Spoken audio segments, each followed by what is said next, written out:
Can you picture a scenario where you're not aware of overtime rules in the Super Bowl?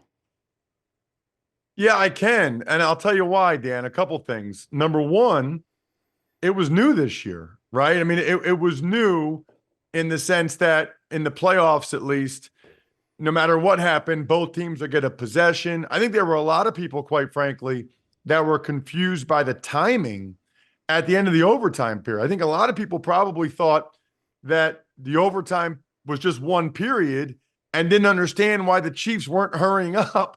I mean, it's first and goal, and there's like 8 seconds left. And it's like, what are they doing? There's only 8 seconds left. So I think because of the newness of it, I think that's a big part of it. I'll also say there's 2 things, Dan. Number one, and I know you know this, right? In week 3, if you ask an NFL player who they play in week 5, most of them wouldn't be able to tell you. They honest to God, they would not be able to tell you. And then I've been thinking about this in terms of the overtime rules, right? Does it really matter how much the players knew the intricacies of the rule? In other words, very important that Kyle Shanahan knows what's going on. And he did. He wanted to have the third possession for a reason. The players are basically like the pawns or the pieces on the chessboard, right? Kyle Shanahan is the chess master. He's the one that needs to know. The players are very tunnel focused and need to execute their assignment. I understand why it's a big deal. Ultimately, I think it's being overblown. I don't think it really matters that much. Why does Chris Jones, the defensive lineman for the Chiefs, know about this? They strategized for 2 weeks. They talked about it, that they hoped the opponent got the ball, they would get it back, and then they were going for 2. So this is a defensive player who's aware of what the philosophy is for the Kansas City Chiefs in case of overtime. Yeah, I think that's great. I think that's awesome that the Chiefs knew what they wanted to do in that situation. By the way, I know there's a lot of debate going on, Dan, whether you should take the ball first or kick.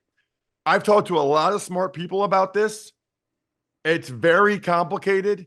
You can make a strong argument either way. Obviously, if you go second, you have the information advantage. If you go first, you have the third possession advantage.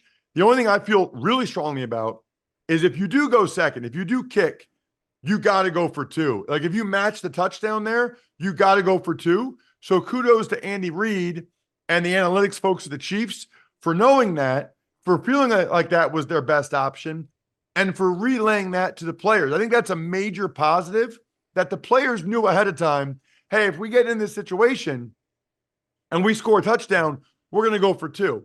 Ultimately, though, it was immaterial. I mean, the Niners kicked the field goal. The Chiefs scored a touchdown, and the game was over. I don't think it really impacted or affected the game. I think it's just something that we can attach ourselves to after the game and say it's brilliant by the Chiefs and a bad look for the Niners. Okay, there's one thing that you're forgetting, and Mahomes brought this up. If I get the ball second, let's say the Niners score a touchdown.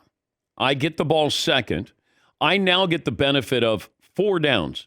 Every possession, every situation is 4 downs. We get a first down, then I got 4 more downs, where the Niners had 3 downs, and then they were going to have to kick a field goal. That's a huge benefit for Patrick Mahomes to have 4 downs to get 10 yards to continue to try to score a touchdown.